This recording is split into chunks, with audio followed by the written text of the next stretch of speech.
Alright, Grim 20. I gotta stop it before the bad language comes in. Alright.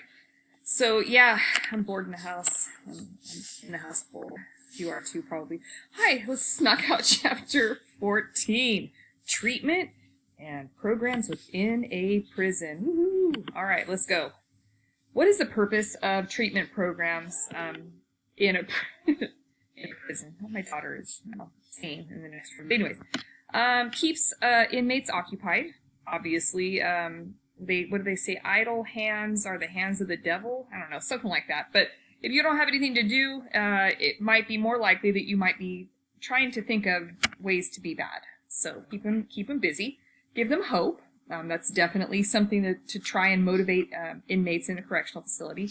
Give them, prepare 10, that should say them, for a better life upon release. So give them some skills and opportunities so when they get released, they can actually get a job and do well. And then give them tools to deal with life, which they may be lacking. And, a lot of people who are in prison have made bad decisions, and that's why they're in prison. And maybe they don't have those tools. Maybe they don't know any better. And so hopefully these treatment programs they receive in a correctional facility can help them. So how do you identify what the inmate's needs are? Well, classification is first and foremost. Is this person a drug addict? Is this person a sex offender? Is this person violent? And at that point, you can kind of get a gist for what the needs of that offender are.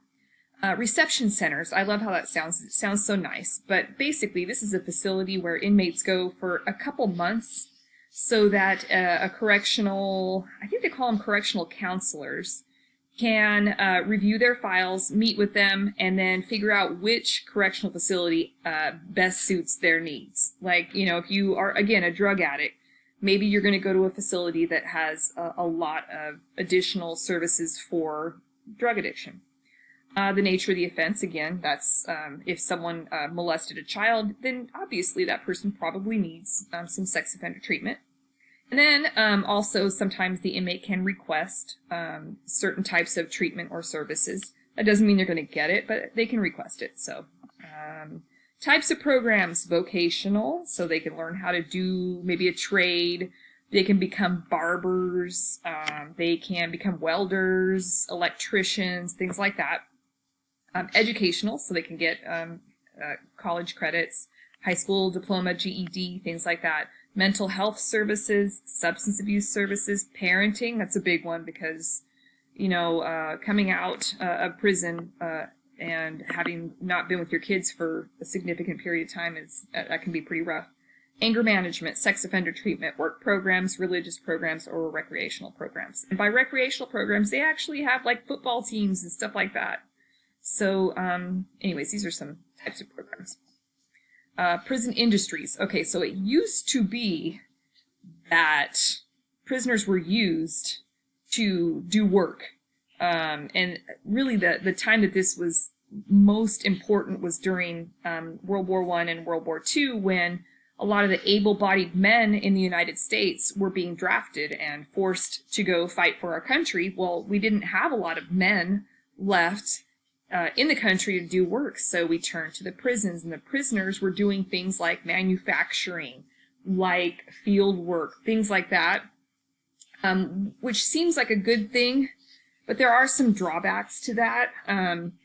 First and foremost, the inmates were being abused. They were being forced to do a lot more work than they were getting paid for, and basically they were ultimately being treated like slaves at that point. So that was one problem, the treatment of the inmates. And the next problem is that able-bodied people, people like you and me who are out looking for a job, might not be able to get a job because an inmate has that job. Now, how big a problem is that? I don't know, but it was enough of a problem that we stopped doing most inmate work. So prison industries is, although there's still some, like, you'll see people having made license plates and things like that. I think they do call centers now too, but they don't do a lot of it because there was that, number one, abuse of inmates, and number two, normal Americans like us were not able to get jobs. So anyways, reentry. when we're talking about reentry, we're talking about an inmate reentering the community. He's not reentering prison here. We're talking about an inmate who has been in custody and is being reintroduced to the community. So it used to be that we had facilities, like we talked about in a couple slides before. I talked about a reception center. Well, they used to have a facility where an inmate would go for 8 weeks or so that was a reentry facility. So they would learn and receive all the services that they needed before they got out and have time to prepare to actually get back out in the community. They were given referrals for work. They were given referrals for places to live. They were set up with maybe mental health counselors, with health services, you name it. They were set up with all this stuff, and then they were released into the community. My friend Brian, the murderer, he was released from prison in maybe 2000, I don't know, 13, 14, something like that. He had 1 day of reentry services. He had 8 hours of reentry services. Imagine being in prison for 25 years, something like that. I think he was in for about that period of time, and being given 8 hours of services to learn how to reenter the community. Crazy, I know. So we're trying to focus more on this now.